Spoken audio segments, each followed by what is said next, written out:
नमस्कार दोस्तों, जय हिंद। स्वागत है आपका मेरे यूट्यूब चैनल पे। अगर आप हिंदू हो, आपको अगर कोई बोले कि अगले महीने आपका त्योहार आने वाला है जश्न-ए-रिवाज, उसको आप क्या समझोगे? एक कंपनी है फैब इंडिया, कई दिनों से मीडिया में, सोशल मीडिया में काफ़ी नाम सुना है, काफ़ी नाम आपने भी सुना होगा, कहीं न कहीं। उन्होंने हमारे दीपावली के त्योहार को जश्न-ए-रिवाज बना दिया है। जो हमारी लैंग्वेज नहीं है, जो हमारी भाषा नहीं है, उसको हमारे ऊपर थोप दिया गया है।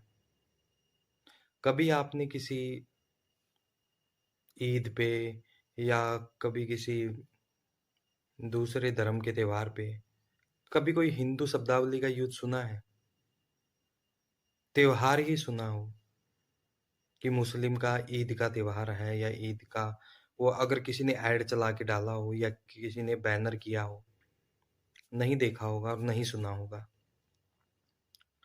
क्योंकि ये कुछ लोगों का, कुछ कंपनियों का एक माइंडसेट होता है।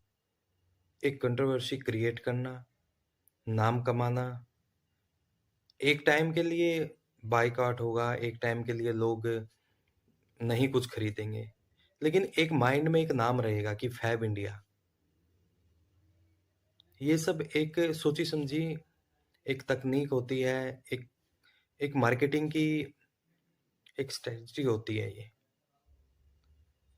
अभी फैब इंडिया ने क्या किया है, फैब इंडिया ने अपनी दिवाली का कपड़ों का कलेक्शन जारी किया है, जिसमें उन्होंने लिखा है कि जश्न-ए-रिवाज, हमारे हिंदू त्योहारों को उन्होंने जश्न-ए-रिवाज से जोड़ दिया है।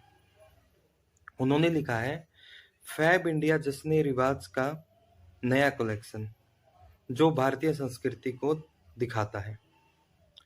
जबकि इसमें जो मॉडल्स हैं, उन्होंने कपड़े डाले हुए हैं, वो इंडियन संस्कृति को कहाँ से दिखा रहे हैं?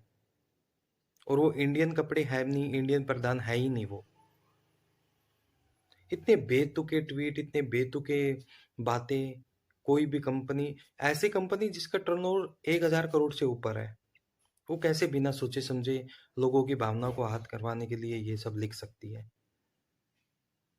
उसके बाद फिर जब ये सब ट्वीट हो गया, मीडिया में आ गई ये बातें, तो फिर इसका रिएक्शन तो होना था।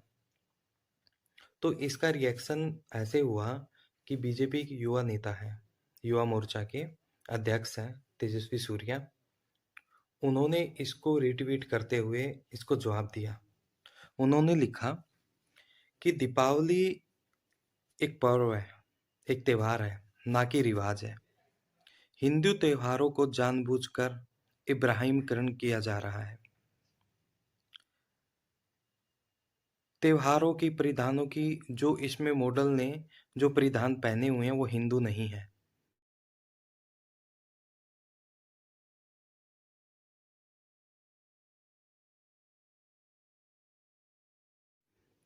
हिंदू कपड़े वो नहीं हैं। इसका विरोध एवं बहिष्कार होना चाहिए और फैब इंडिया जैसी कंपनियों को आर्थिक नुकसान के लिए हमें आगे आना चाहिए। ये उन्होंने लिखा। इसके बाद जो फ़िल्म जगत से फ़िल्म डायरेक्टर हैं विवेक अग्निहोत्री, उन्होंने भी इसके खिलाफ ट्वीट किया।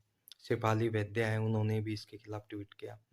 तो एक ना एक इस पे ट्वीट, रीट्वीट होते, ये एक तरीके का फैब इंडिया बॉयकॉट बन गया।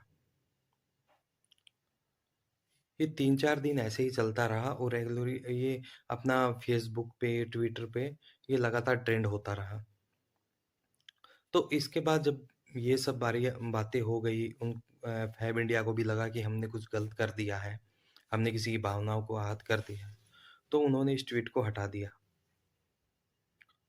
तो हटाने के बाद अब हटा दिया, अब लोगों की भावनाएँ जो जुड़ी हुई हैं एक त्योहार के साथ, एक फेस्टिवल के साथ, अब वो तो एक आहत हो गई ना। अब हटा दें, हटाने से क्या होता है? माफ़ी माँगने से कुछ थोड़ी ना होता है। अब जो नाम जो जो उनको एक चाहिए होता था कि हाँ, हम उस लेवल पर जाके अपना काम करें, लोग हमें जानें, वो तो हो गया उनके लिए। और ये हर बार की कहानी है। होली पे सर्फ एक्सेल आ जाता है, वो भी ऐसे ही ऐड करता है। फिर उसके बाद ऑनलाइन एक कंपनी है, वो नवरात्रों में एक पराके ऐड करती है। क्यों हिंदू त्योहारों को ही टारगेट किया जाता है? क्यों हिंदुओं की भावनाओं को आहत किया जाता है? क्योंकि हिंदू कुछ बोलता नहीं है।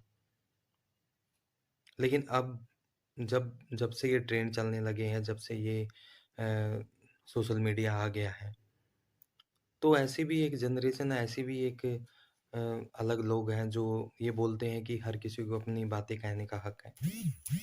भाई, बातें कहने का हक एक अलग चीज़ है और किसी की भावनाओं को आहत करना एक अलग चीज़ है।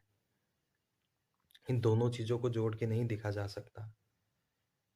कल को अगर कोई किसी के त्योहार को जश्न-ए-रिवाज़ बोलेगा और जिसको जश्न-ए-रिवाज़ है उसको अगर कोई कुछ और बोलेगा, तो उसमें उस धर्म की भावनाएँ आहत होती हैं। इससे फैब इंडिया ने सीखा।